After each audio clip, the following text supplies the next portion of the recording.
El segundo subsótano. Bienvenidos al segundo subsótano. Hoy vamos a ver la diferencia entre el paso de parámetros por valor y por referencia. Ya tengo aquí abierto el ejemplo del paso de parámetros por valor. Tengo definida la función o método que se llama incrementar. Esta función recibe un parámetro que es un entero y lo que hace la función es incrementar ese número entero, n, que es el parámetro, y después mostrar su valor por pantalla, ¿vale? ¿Qué hacemos en el programa principal? Que sería esta parte de aquí. Pues ahí inicializamos un número al valor 5, que también es un entero, llamamos al método o función incrementar, pasándole ese número como parámetro, y después lo que hacemos es ver cuál es el valor de la variable número, que es la que pasamos como parámetro, una vez que ha terminado esa función. Bueno, ya tengo aquí el código en la página del W3C Schools. Recordad, os metéis aquí, os vais a la parte de Java y aquí más abajo en Try It Yourself, ¿vale? Podéis añadir el código aquí en medio. ¿Qué pasa? Que como estamos usando una función, el código no va todo ahí dentro. Entonces lo tengo aquí ya preparado, de tal forma que la función o método que estamos definiendo va aquí debajo de la parte main, donde he definido la clase, pues va a continuación. Y el método principal, que es el método main, pues este es el que tiene dentro la parte del programa que a mí me interesa, ¿no? El programa principal, lo que no son funciones ni procedimientos, ¿vale? Bueno, vamos a ejecutarlo. Y al ejecutarlo veréis que pasa lo siguiente. Pues tenemos el resultado de que número dentro del método es 6, ¿vale? Es decir, yo llamo a la función, entonces resulta que dentro del método, como aquí n vale 5, el valor de número aquí se copia en n, ese valor vale 5, se incrementa en 1, con lo cual cuando sale aquí el mensaje, pues el valor de n es 6, ¿vale?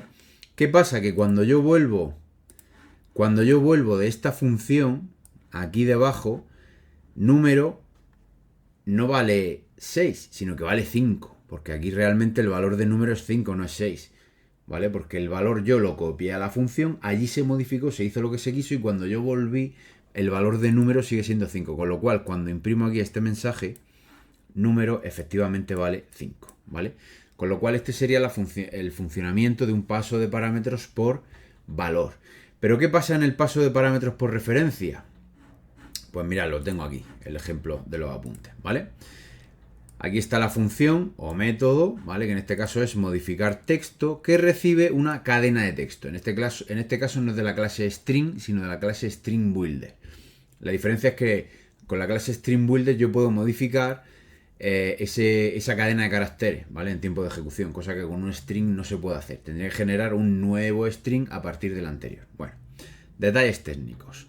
Vale, le paso un parámetro que es str, es string, y lo que hago aquí es añadirle a esa cadena este texto, coma, mundo, ¿vale? Y después muestro el texto que he recibido en el método. Y después, ¿qué voy a hacer? En la parte principal, pues de forma análoga como hacía antes, lo que hago es crear una variable, en este caso es texto, ese texto lo paso como parámetro a la función modificar texto y después veo qué valor tiene el texto para ver si se ha modificado o no, ¿vale?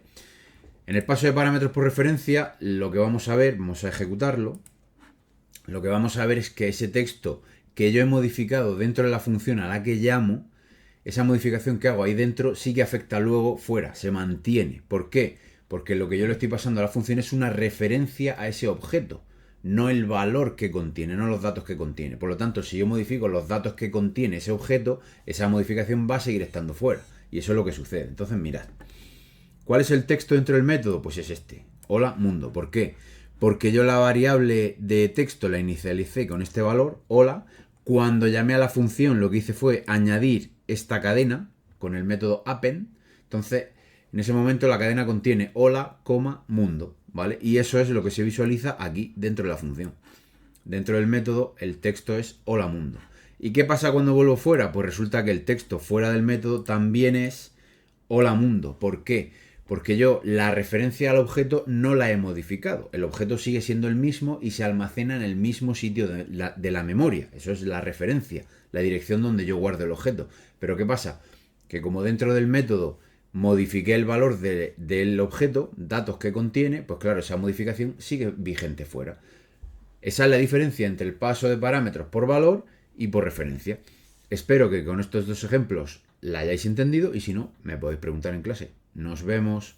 Adiós.